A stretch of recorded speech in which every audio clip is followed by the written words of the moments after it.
ठिकाणी उपस्थित आहेत सर्वांना अभिवादन करून सेवेला प्रारंभ. विठ्ठल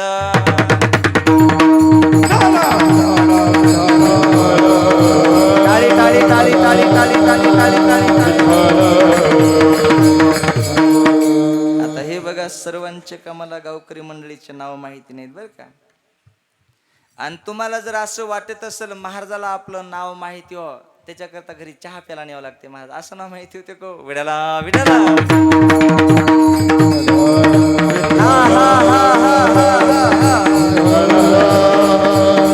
हे बघा दिलीप बाबा गाव जरी छोटस जरी असलं ना महाराज पण परिसराला लाजवेल असं या ठिकाणी कार्यक्रमाचं नियोजन सर्व गावकरी मंडळीने केलेलं आहे.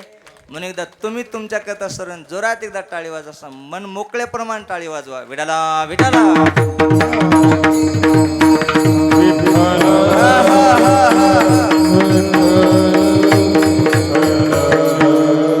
हे बघा एक वाक्य मी नेहमी सांगत असतो. ज्यांनी ज्यांनी या सप्ताहामध्ये कळत सेवा केली असेल इकडे बघा लक्ष द्या. ज्यांनी ज्यांनी या सप्ताहामध्ये नकळत सेवा केली असेल भगवान परमात्मा निश्चित तुमच्या सेवेचं फळ तुम्हाला दिल्याशिवाय राहणार नाही महाराज. कारण एक वाक्य सांगतो लक्ष द्या. ज्याच्यातलं काहीच वाया जात नाही बाबा त्याला परमार्थ म्हणतात आणि ज्याच्यातलं काहीच उपयोगाला येत नाही ना त्याला संसार म्हणतात. संसारामध्ये तुम्ही रात्रंदिवस काबाड कष्ट करा घाम येईपर्यंत एक ना एक दिवस तरी तुमचा मुलगा तुम्हाला म्हणणार की काय केलं तुम्ही आमच्या करता म्हणून महाराज. एक दिवस तरी म्हणणार महाराज. आणि बऱ्याच जणांचे म्हणले सुद्धा असतील. कोणाकोणाचे म्हणले हातवरी करावर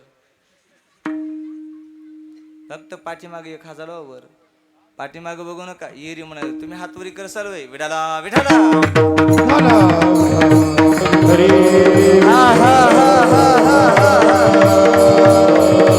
टाळी टाळी टाळी टाळी.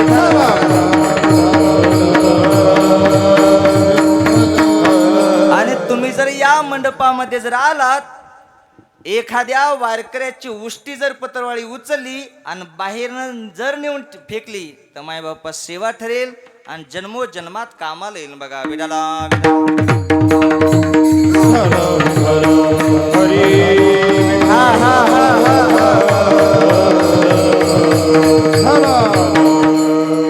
हे बघा कीर्तन थोडाच वेळ करणार आहे. ए चिलर पाठीमागे इकडे बघा शांत लक्ष द्या. कीर्तन थोडाच वेळ करणार आहे फक्त लक्ष देऊन ऐका बरं का. 2ला म्हणजे 2ला सोडून देतो बघा. व्यवस्थित टाइम मध्ये सोडतो बरं का साहेबराव मामा. फक्त लक्ष देऊन ऐका. बाबा अभंग जगद्गुरु तुकोबारायांचा आहे आणि अभंगाद्वारे जगद्गुरु तुकोबाराय सांगतात हरीच्या भक्ताला भयही नसते आणि चिंताही नसते. मग पहिला प्रश्न पडेल बाबा की या जगामध्ये भक्त कोणला म्हणतात. ज्यांच्या गळ्यामध्ये मोठमोठ्या मोठमोठ्या मोठमोठ्या मनेच्या माळा आहेत त्यांना नाही. जे 1-1 महिना 2-2 महिने 3-3 महिने उपवास करतात बाबा व्रत करतात त्यांना नाही. किंवा जे अंगावर भगवे वस्त्र धारण करतात त्यांना नाही. आणि लक्ष द्या बरं का भगव्या वस्त्रावालाच वाक्य नीट लक्ष द्या नाही का. भगव्या वस्त्रावाला जर साधू ठरला असता तर या जगामध्ये 1 नंबरचा भक्त कुत्रा ठरला असता महाराज. मनानं सांगत नाही तुकोबारायांचं प्रमाण आहे बघा. भगवे स्वान तरी सहजची वेस त्याचा. अरे कुत्रा जन्माला येतो आणि अख्खं जीवनभर कुत्र्याचा रंग भगवा असतो. 1 नंबरचा साधू ठरला असता. मग भक्त कोणला म्हणतात संत कोणला म्हणतात साधू कोणला म्हणतात. तुकोबारायांचं गोड प्रमाण आहे. जे कारंजले गांजले जे कारंजले गांजले जे कारंजले गांजले जे कारंजले जे कारंजले गांजले जे कारंजले गांजले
वाजव सरण जोरात एकदा टाळी वाजव सरण वाजव सरण जोरात. वेदांत महाराज पुरुष मंडळी कशी प्रेमानं टाळीच वाजल नाही हो. बघा दादा मी नेहमी सांगत असतो विष्णू महाराज महिला मंडळीच्या टाळी वाजवण्यामध्ये जे प्रेम असतं ना ते पुरुष मंडळीच्या टाळी वाजवण्यामध्ये बाबा अजिबात नसतं बरं का साहेबराव बरं का कैलास मामा. तुम्हाला टाळीचा सुद्धा आवाज ऐकायचा का? बघा महिला मंडळीच्या टाळीचा आवाज बघा कसा येतो, पुरुष मंडळीच्या टाळीचा आवाज बघा कसा येतो. महिला मंडळी वाजवर सरण जोरात एकदा टाळी वाजव सरण जोरात टाळी. वा हा झाला यांच्या टाळीचा आवाज. आता पुरुष मंडळी तुम्ही टाळी वाजवर सरण जोरात एकदा वाजव सरण जोरात. हा बघा कसा फतळक फतळक आवाज आला. आहे का टाळी वाजवण्यावर प्रेम? विठाला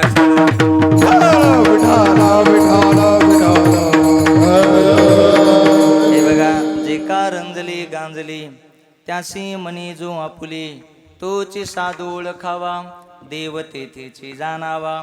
किंवा मुक्ताबाई माऊली ज्ञानोबाराच्या निमित्तानं इकडे बघा लक्ष द्या. या जगाला उपदेश करत असताना सांगते दादा या जगामध्ये संत त्यांना म्हणायचं की ज्यांच्याकडे दया आहे क्षमा आहे आणि शांती आहे.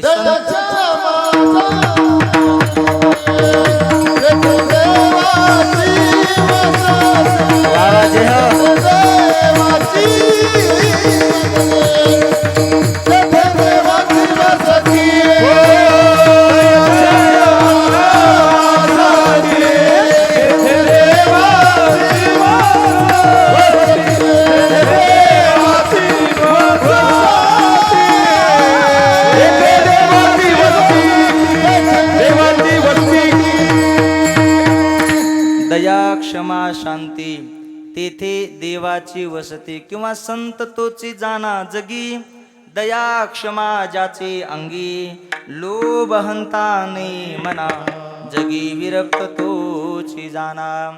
ज्यांच्याकडे दया आहे बाबा क्षमा आहे आणि शांती आहे ना पुरी महाराज त्यांना संत म्हणतात महाराज. आणि बाबा शांती हा शब्द ऐकला की आमच्या जीवनामध्ये आम्हाला एकनाथ महाराजांची आठवण होते. बघा आता लक्ष द्या बरं का.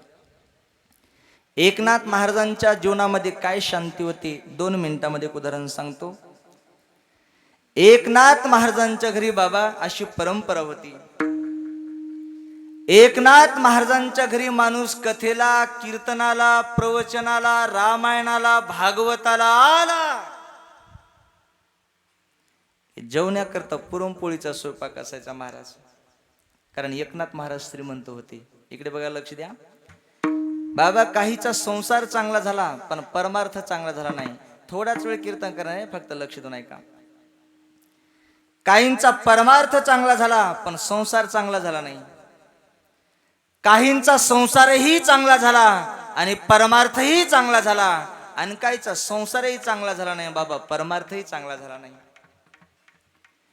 एक नंबरचा संसार चांगला झाला पण परमार्थ चांगला झाला नाही बाबा राजा रावणाचा.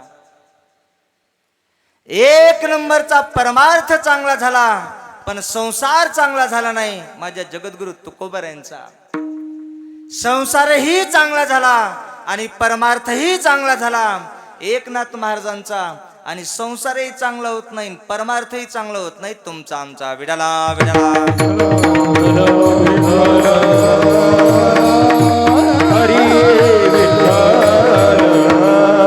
एकनाथ महाराजांच्या घरी वारकऱ्याची बाबा पंगत बसली. शांती सांगायला वेदांत बाबा पंगत बसली वारकऱ्याची.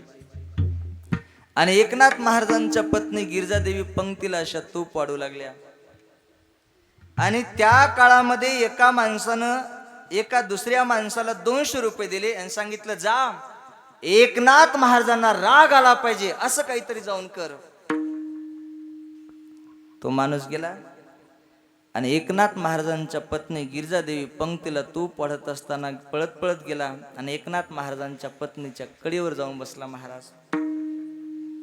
हे दृश्य लांबूनच एकनाथ महाराजांनी बघितलं आणि एकनाथ महाराजांच्या डोळ्यातून पाणी आलं. आणि एकनाथ महाराज आपल्या पत्नीला म्हणतात गिरजे गिरजे लेकरू पडेल त्याला चांगलं कडीवर घे. त्यावेळेस गिरजादेवीने सांगितलं मालक स्वामी चिंता करू नका हरिपंडितासारख्या लेकराला कडेवर घ्यायचं मला चांगलं माहितीये. याला म्हणतात शांती. विठ्ठल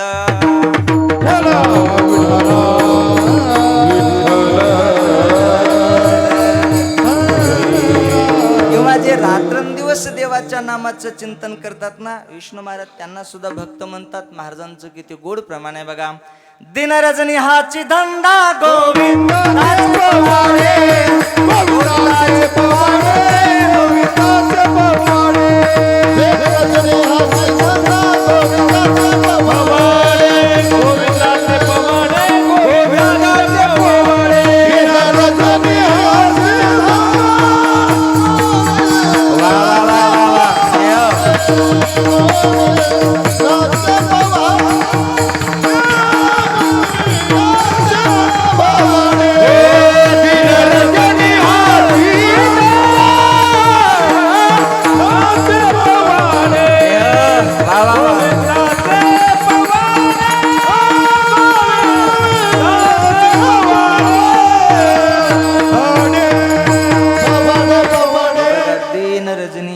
धंदा गोविंदाचे पवाडे. किंवा रात्र न कळे दिवस न कळे अंगी खेळे दैवत. ही ज्यांची अवस्था होती ना बाबा, त्यांना भक्त म्हणतात, त्यांना संत म्हणतात. आता काही झोप घेणाऱ्या माणसाला प्रश्न पडेल, महाराज तुमचे भक्त दिवसभर भगवंताचं भजन करत असतील, बाबा मान्य हो, पण रात्री झोपेमध्ये कुठे देवाचं भजन होते का? होते बघा. तुमच्या सर्वांच्या परिचयाचं उदाहरण सांगतो, लक्ष द्या बरं का. तुम्ही सर्वजण शेतकरी आहात. ज्यावेळेस तुम्ही शेतामध्ये गेल्यानंतर आऊत हाणत असता, नांगर हाणत असता, पेरणी करत असता, त्यावेळेस दिवसभर बैलाच्या पाठीमागे दैहो दैहो दिहो दिहो काय म्हणतात तुमच्या भागामध्ये? बोला ना, काय म्हणतात तो? हा नाही, प्रत्येक ठिकाणच्या भाषा वेगळ्या असतात, पद्धती वेगळ्या असतात, म्हणून विचारलं बरं का. आमच्या भागामध्ये माणसं मेल्यानंतर जळतात, तुमच्या भागामध्ये बोला ना, जिथेच काय काय भागात जिथे जळतात बघा. बरो तुमच्या भागामध्ये ते नवरदेवासोबत एक अशी दस्ती घेऊन असते बघा तोंड पुसायला, त्याला काय म्हणतात रे? लांडगा. बरोबर. काही भागामध्ये त्याला सुकुन्या म्हणतात, काही भागामध्ये त्याला करवला म्हणतात, काही भागामध्ये त्याला लांडगा म्हणतात. आमच्या भागामध्ये आता त्याला गाढव म्हणत बाबा. विडाला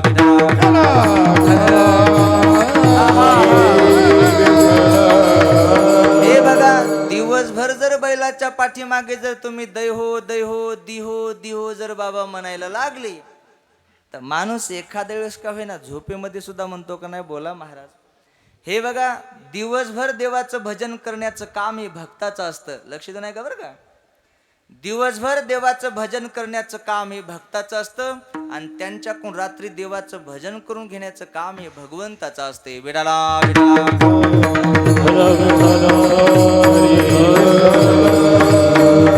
तेव्हा ज्यांचं सर्वस्व प्रेम देवावर आहे ना बाबा, त्यांना सुद्धा भक्त म्हणतात, संत म्हणतात. लक्ष द्या बरं का.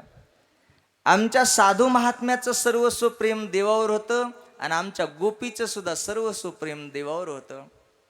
आता तुम्ही सर्वजण कथा ऐकणारी सुज्ञ श्रोतेत महाराज, महाराजांच्या मुखातून गोड अशी तुम्ही कथा श्रवण करत आहात. तुम्हाला सर्वांना माहिती आहे, ज्यावेळेस भगवान कृष्ण परमात्मा गोपीला सोडून मथुरेला निघून गेले होते ना, तेव्हापासून रात्रंदिवस गोपिका बाबा देवा करता रडायच्या महाराज. आणि काय म्हणायचा? कानया रे कानया कानया रे जग जेठी, किंवा कन्हैया कन्हैया पुकारा करेंगे, ब्रज की लताओ गुजारा करेंगे. गोपिका देवा करता बाबा पागल झाल्या होत्या, वेड्या झाल्या होत्या. किती वेड्या झाल्या होत्या सांगू का बाबा? ज्यावेळेस गोपिका गोकुळामध्ये दही विकायच्या, दूध विकायच्या, लोणी विकायच्या, तर गोपिका दही घ्या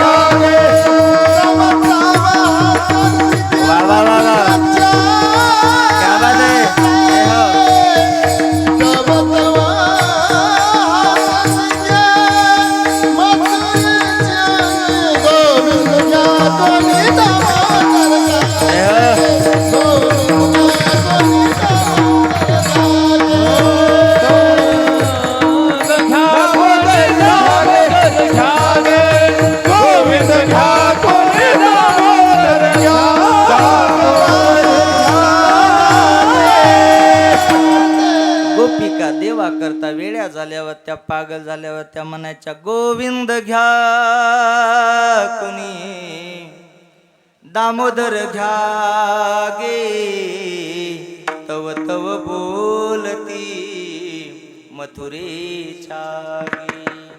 गोपिका वेड्या झाल्यावर त्या पागल झाल्यावर त्या आजीबाई मला सांगा, तुमच्या गावामध्ये जर एखादी आजीबाई वांगे दोडके टमाटे जरी विकायला लागली आणि ती जर म्हणायला लागली विठ्ठल घ्या कोणी पांडुरंग घ्या कोणी, तुम्ही काय म्हणार? नक्की या बाईच्या गोळ्या संपल्या. म्हणजे ही वेडी झाली, ही पागल झाली महाराज. इतक्या बाबा वेदांत बाबा गोपिका देवा करता वेड्या झाल्या होत्या, पागल झाल्या होत्या. किती वेड्या झाल्या होत्या? 2 मिनिटांमध्ये उदाहरण सांगतो बघा. भजन करा विठाला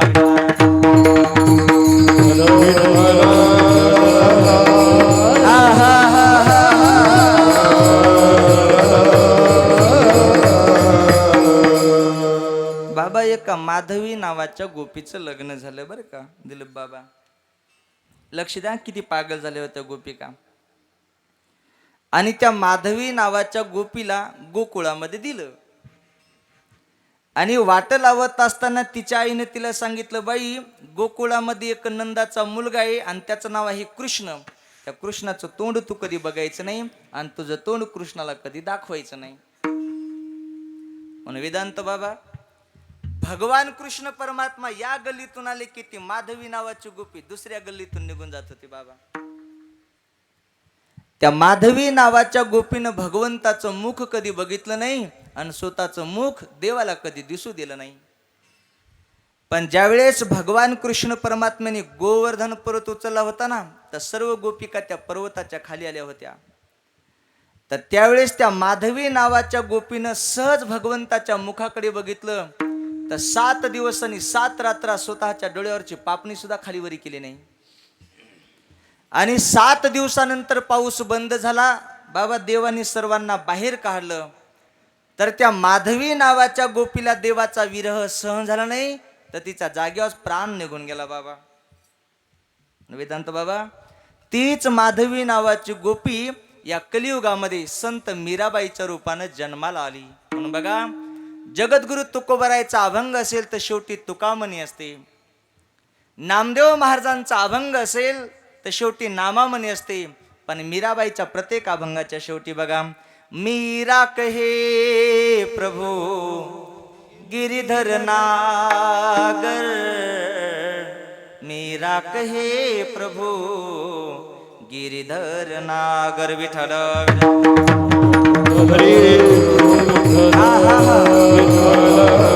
असं जे रात्रंदिवस देवाचं भजन करणारे जे भक्त आहेत, ज्यांचं सर्वस्व प्रेम बाबा देवावर आहे, असे जे भक्त आहेत त्यांना भयही नसते आणि चिंताही नसते.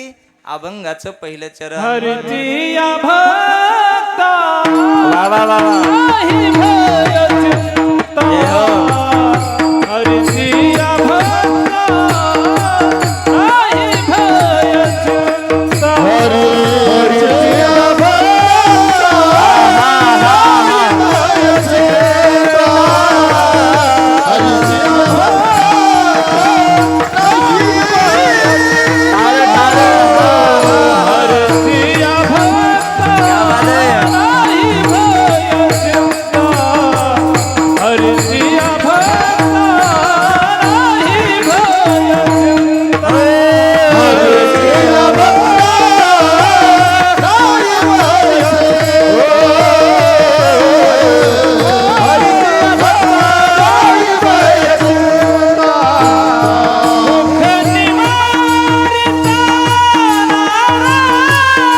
हरीचिया भक्ता नाही भय चिंता दुःख निवारिता नारायण. असे जे कोणी हरीचे भक्त आहेत ना त्यांना भयही नसते आणि चिंताही नसते. लक्ष द्या बरं का बाबा. वास्तविक पाहता विचार जर केला तर जन्माला आलेल्या प्रत्येकाला भीती बघा, प्रत्येकाला भीती. फक्त वेदांत बाबा एवढे कोणला कशाची भीती, कोणला कशाची भीती. आता मी तुम्हाला प्रश्न विचारतो, मला उत्तर द्या. आपल्या प्रश्नाचं उत्तर जर लहान मुलानं जर दिलं तर कीर्तन संपल्याबरोबर लगेच चॉकलेट देणार महाराज बाबा देणार. म्हाताऱ्या बाबांनी जर आपल्या प्रश्नाचं जर उत्तर दिलं तर बाबा कटारे बिड्या देणार महाराज. बरोबर सांगा, उंदराला भीती कशाची? जोरात. उंदराला भीती? वा हुशार आहेत. देदू घेतात का की बक्षीस बघा मांजराच्या. मांजराला भीती? जोरात. मांजराला भीती? वा. कुत्र्याची? कुत्र्याला भीती? कुत्र्याला भीती माणसाची नाही, कुत्र्याला भीती वाघाची बरं का. कुत्र्याला भीती वाघाची. बर श्रीमंत माणसाला भीती? जोरात सांगा. श्रीमंत माणसाला भीती? पुन्हा जोरात. श्रीमंत माणसाला भीती? नवऱ्याला भीती?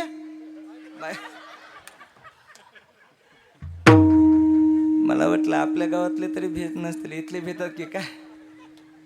देतो देतो चॉकलेट देतो बरं का. आणि चॉकलेट देतो बघा विठ्ठल.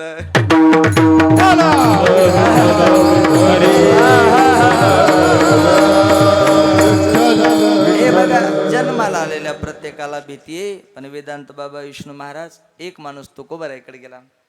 महाराज या जगामध्ये आपल्याला कोणाचीच भीती नाही आणि कशाचीच भीती नाही. तुकोबारानं सांगितलं नाही बाबा प्रत्येकाला शेवटची भीती कशाची हो? मरणाची. कारण जो माणूस जन्माला आलेला आहे त्या प्रत्येक माणसाला एक ना एक दिवस मरायचे बाबा. इकडे लक्ष द्या. जन्म हा शब्द आला की मरण हा शब्द आलाच बाबा. ज्याचा खाटीवर जन्म झाला त्याला एक ना एक दिवस ताटीवर जायचे आणि ज्याचं बारसं झालेलं त्याचं तेरसं निश्चित ठरलेलं आहे. प्रत्येकाला एक ना एक दिवस मरायचं ही काळ्या दगडावरची काळी रेस आहे. पण माणसं जीवन जगत असताना असे जीवन जगतात की बस या मृत्यू लोकामध्ये मी अमरच होऊन जन्माला आलो काय की विडाला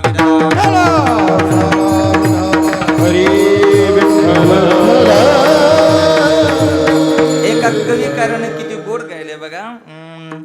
जिंदगी एक किराए का घर है एक ना एक दिन बदलाना पड़ेगा मौत जब तुझको आवाज देगी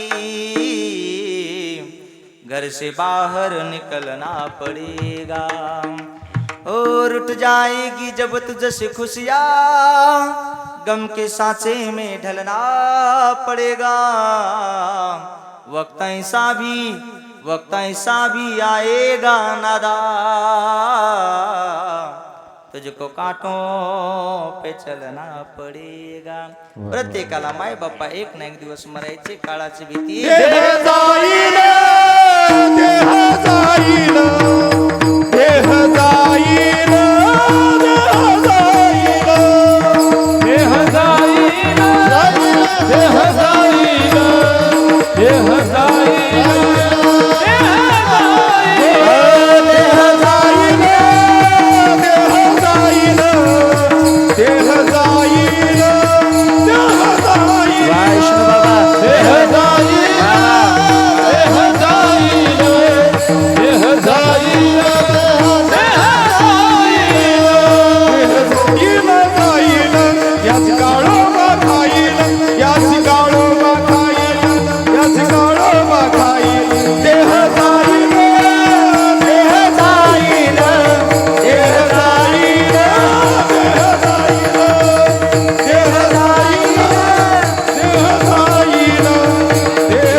जाईल त्याशी काळ बा खाईल. माय बाप्पा प्रत्येकाला काळाची भीती. पण इकडे लक्ष द्या. तुकोबाऱ्या म्हणतात जगा काळ खाय आम्ही माथा दिला पाय किंवा काळ गुलाम सलाम करीन तुक या घरी राबत असे किंवा तुका म्हणे काळ आणि आता करू न शक्य बळ साधू महात्म्याला काळ आणतही नाही. इकडे बघायला लक्ष द्या थोडं. आणि बाबा साधू महात्म्याला वेदांत महाराज काळ नेत सुद्धा नाही. साधू महात्मे स्वतःच्या मनानं मृत्यू लोकांमध्ये अवताराला येतात आणि अवतार कार्य संपलं की साधू महात्मे स्वतःच्या मनानं जात असतात. येत असताना तुकोबराय काय म्हटले बघा, आम्ही वैकुंठवासी आलो याचे कारणाशी, बोलिले जे ऋषी साच भावी वर्ताया. आणि जाताना आता बीजेच्या दिवशी तुकोबराय काय म्हटले, हो आम्ही जातो तुम्ही कृपा असू द्यावी, सकळा सांगावी विनंती माझी. म्हणजे साधू महात्म्याच्या ताब्यामध्ये काळ असतो आणि तुम्ही आम्ही काळाच्या ताब्यात असतो. विठाला विठाला.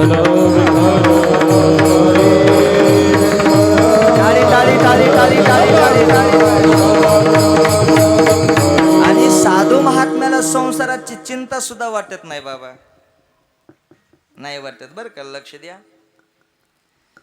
असं वर्णन आलेलं आहे की जगद्गुरु तुकोबारायांची किती गरिबी परिस्थिती ते सांगू का. लक्ष द्या बरं का. जगद्गुरु तुकोबारायांच्या बायकोच्या अंगावर बाबा एकच लुगडं होतं, इतकी जगद्गुरु तुकोबारायांची गरिबी परिस्थिती होती असं वर्णन आलेलं आहे. आणि वेदांत बाबा अगोदर जगद्गुरु तुकाराम महाराज किती श्रीमंत होते सांगू का. जगद्गुरु तुकोबारा हे देहूचे जहागीरदार होते. आणि याच्यापेक्षा समोर बोलू, तुकोबारा किती श्रीमंत होते बघा. महाराष्ट्रातली पहिली जर कर्जमाफी जर कोण केली असेल तर ते माझ्या जगद्गुरु तुकोबाराने केली. तुकोबारा इतकी श्रीमंत होते. पण दुष्काळ पडला, जगद्गुरु तुकोबाराने स्वतःची सर्व संपत्ती समाजाला दान देऊन टाकली. तर एक दिवस जगद्गुरु तुकोबाराच्या जीवनामध्ये असा आला की तुकोबाराला काय म्हणावं लागलं. लक्ष द्या. दुष्काळे आटीला